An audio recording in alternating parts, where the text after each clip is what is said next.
In the sterile hush of a San Bernardino hospital room, where the beep of monitors fades to silence and the weight of decades behind bars finally lifts, Betty Broderick, the suburban queen turned infamous double murderer whose tale of betrayal, rage, and unrelenting heartbreak has haunted true crime lore for nearly 4 decades. Drew her last breath on May 8, 2026, at the age of 78, slipping away from natural causes as confirmed by prison doctors. Her official cause pending coroner's review, but marking the quiet end to a life that exploded in gunfire and gripped the nation. Picture the raw finality. Transferred from the California Institution for Women in Chino just days after her latest parole denial. The once vibrant socialite, hair graying under prison khakis, eyes still flashing that defiant spark. Surrounded perhaps by fading memories of La Jolla sunsets and lost children, her passing announced swiftly by the CDCR, sparking a fresh wave of headlines from TMZ to the LA Times.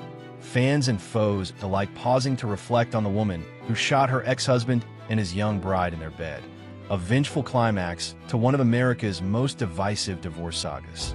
No dramatic showdown, just time's mercy on a 32 to life sentence, her story, fueled by Netflix's Dirty John revival and endless podcasts. Closing not with a bang, but a whispered fade, leaving 4 grown children, a fractured legacy, and endless debates. Victim of abuse or villain of obsession. Born Elizabeth in Bisceglia on November 7, 1947, in the leafy suburbs of Eastchester, New York, the eldest of 6 in a strict Catholic Italian-American clan. Father Frank, a successful builder instilling ambition.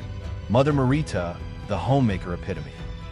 Betty blossomed into a poised beauty, cheerleader poise and sharp wit landing her at Mount St. Vincent College, where freshman sparks flew in 1965 with towering Notre Dame quarterback Daniel T. Broderick III, a pre-med charmer 7 years her senior, whose promises of partnership swept her off her feet. They Wednesday, April 12, 1969, in a fairy tale ceremony, Betty shelving her own dreams to bankroll Dan's Cornell med school grind, then Harvard law ascent, relocating to La Jolla, California, by 1973, where he built a medical malpractice empire raking millions. She birthed 4 kids amid PDA perfection.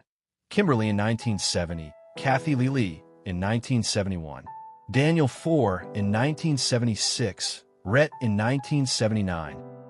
Hosting tennis brunches in their oceanfront palace, country club queen in tennis whites and pearls, the power couple epitomized until Dan's wandering eyes shattered the idol.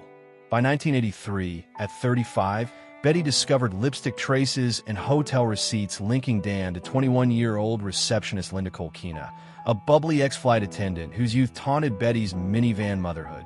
Divorce filed in 1985 dragged 5 vicious years. Dan hiding assets, wedding Linda in April 1989 amid Betty's obscene 2 a.m. calls, mansion ramming with her SUV, jail stints she dubbed civil disobedience, her once golden life crumbling to rage-fueled isolation. November 5, 1989, dawn breaks bloody in Hillcrest.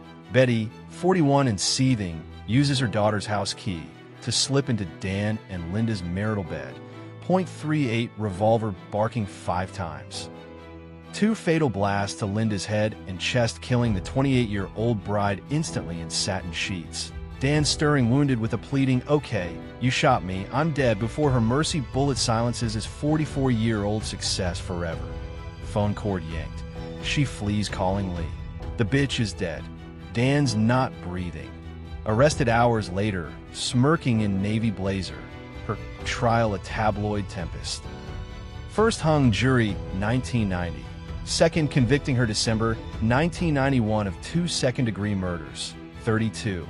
To life, slamming shut her appeals, orbiting battered woman syndrome. The scorned wife's primal scream, echoing through court TV frenzy. Betty never denied the trigger pull. Raging in letters, "He took my life twice." Her saga splitting America. Feminists decrying patriarchal plunder. Conservatives condemning calculated carnage. Dirty John Season 2 and Amanda Peet portrayals keeping her infamy immortal. No wife or partner post-prison walls. Dan, her high school husband for 1969 to 1989, architect of her ascent and agony. Linda, the homewrecker, trophy slain in honeymoon bliss. Betty's loves curdled to lethal contempt. 4 children cleave the catastrophe. Kim, poised eldest, authoring tell-all pleas for mom's release yet estranged. Lee, rebellious artist whose book Betty Broderick, My Mom, painted maternal martyrdom before fading. Sons Danny, 4, and Rhett, teens at tragedy, testifying tearfully against her. She terrorized our family. Yet Rhett softening in 2010 parole push. I've forgiven, she's no threat. Both now middle-aged with families of their own. Kim's podcast probing pain. Bonds brittle but blood-deep. Grandkids glimpsed in rare visits. Holidays haunted by Hillcrest ghosts. Betty's strict Bescheglia parents disowned post-murder. Siblings silent. Her cell the sole circle left. Net worth dwindled to 0 in lockdown.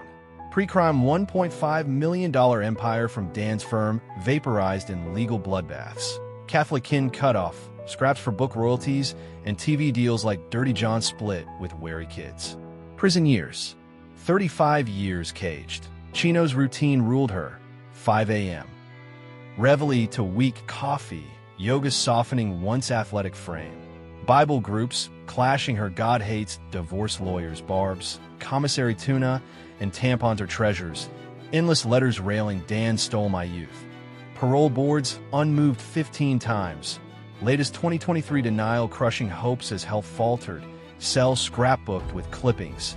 Appeals orbiting abuse, orbiting oblivion. Betty Broderick's blood-drenched ballad. From La Jolla luxury to lethal legacy. Stirs seismic sympathy and scorn. Natural causes nod, closing a cage at 78. Kids' conflicted hearts her haunting airs. Those final hospital hazes evoke exhausted exhale. Kim and Rhett perhaps whispering farewells. Dan's shade saluted in silence. True crime, tides turning tender. If Betty Broderick's heartbreaking helix of heaven, hellfire, and hushed exit hollowed your heart, smash like to echo her enigma. Subscribe for more soul-searing sagas of scorned souls. Bell on for the next notorious narrative. Rest ragged in whatever redemption awaits, Betty.